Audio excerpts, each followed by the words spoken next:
Hi, my name is Jake Geronda. I'm 27 years old from born and raised Ocean Township, which is where we currently are right now. And I'm here today to answer a question.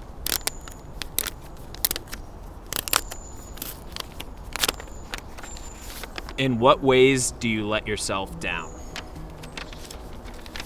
I like this question. I think one of the biggest things in life that I've actually focused on, especially now that I'm in like my mid 20s, I guess late 20s at this point, is the whole idea of self-actualization, being the best version of myself that I can be. And this is something that I think about on a regular basis. When it comes to individuality, call it for what it is. I still live with my brother at 27 years old. Not as bad or not a big deal to anybody else, but I don't like the idea of not being off on my own yet.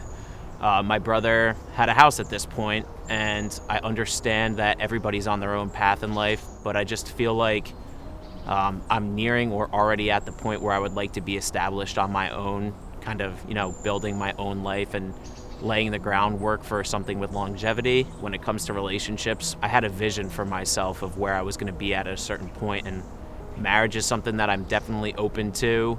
And I don't know about kids, but I just feel like it's something where I should have already gotten the ball rolling. One of the biggest pitfall traps I see myself kind of fall back into on a regular basis is seeing the best in people from the beginning and kind of diving headfirst into relationships and assuming what I do see early off is what someone's going to be like long term. Because I know, to give myself some credit, one of the ways I don't let myself down is being my authentic self and being genuine from the beginning.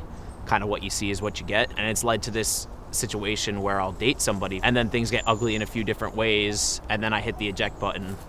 And so I kind of feel like a failure in a way for being 27 and thinking I am somebody who's desirable, yet my longest relationship to this date is 5 months. Call it for what it is.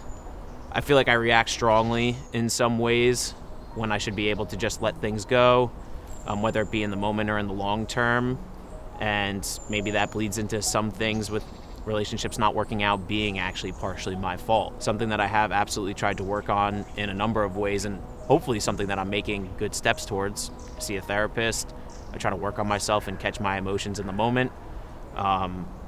But it just feels like I'm kind of still on a path of self-improvement where I thought I would be a little bit further. Thankfully, there is a positive upswing to all this as time goes on. I do find out more about what I'm looking for, and it's getting a little bit easier to kind of hold myself accountable, both in regards to how I'm acting and how I approach other people. End goal here being within the next year, get the hell out of my brother's house. Thomas, I love you and thank you for everything. If and when you end up watching this, thank you. For supporting me and kind of getting my shit together throughout the last few years. But yeah, I guess 3 major areas in which I let myself down on a pretty regular basis, but we're working on it.